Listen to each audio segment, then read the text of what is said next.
चीन के साथ सीमा विवाद का अजित डोभाल ने निकाल लिया रास्ता। जाने रूस में चीनी विदेश मंत्री से क्या हुई बातचीत। भारत और चीन ने पूर्वी लद्दाख में टकराव वाले शेष स्थानों से सैनिकों को पूरी तरह से पीछे हटाने के लिए तत्परता से काम करने पर सहमति व्यक्त की है। राष्ट्रीय सुरक्षा सलाहकार अजीत डोभाल और चीन के विदेश मंत्री वांग यी ने सेंट पीटर्सबर्ग में वार्ता की, जिसमें एलएसी पर गतिरोध के शीघ्र समाधान पर ध्यान केंद्रित किया गया। टकराव वाले शेष स्थानों से सैनिकों को पूरी तरह से पीछे हटाने पर फोकस।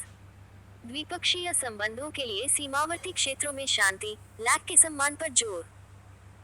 भारत और चीन ने पूर्वी लद्दाख में टकराव वाले शेष स्थानों से सैनिकों को पूरी तरह से पीछे हटाने के लिए तत्परता से काम करने और अपने प्रयासों को बढ़ाने पर बृहस्पतिवार को सहमति व्यक्त की।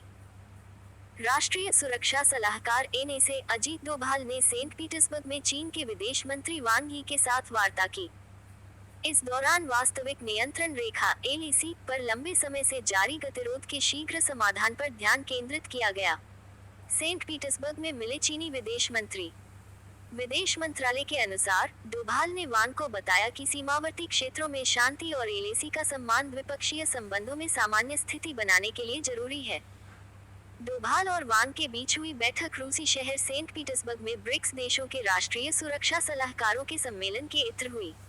ब्रिक्स में ब्राजील, रूस, भारत, चीन और दक्षिण अफ्रीका शामिल हैं।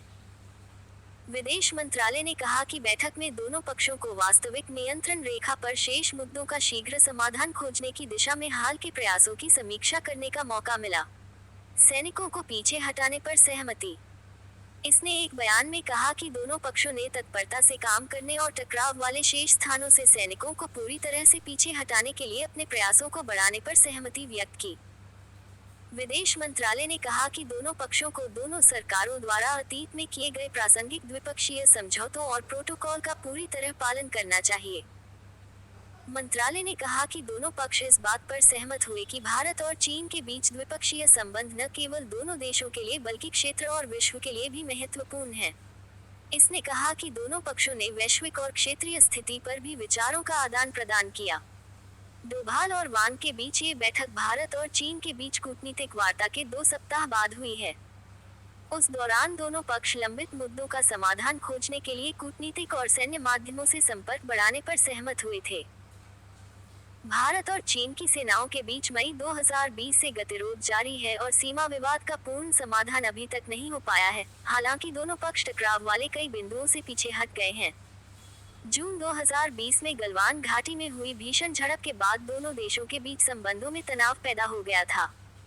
भारत लगातार कहता रहा है कि जब तक सीमावर्ती क्षेत्रों में शांति नहीं होगी, चीन के साथ उसके संबंध सामान्य नहीं हो सकते।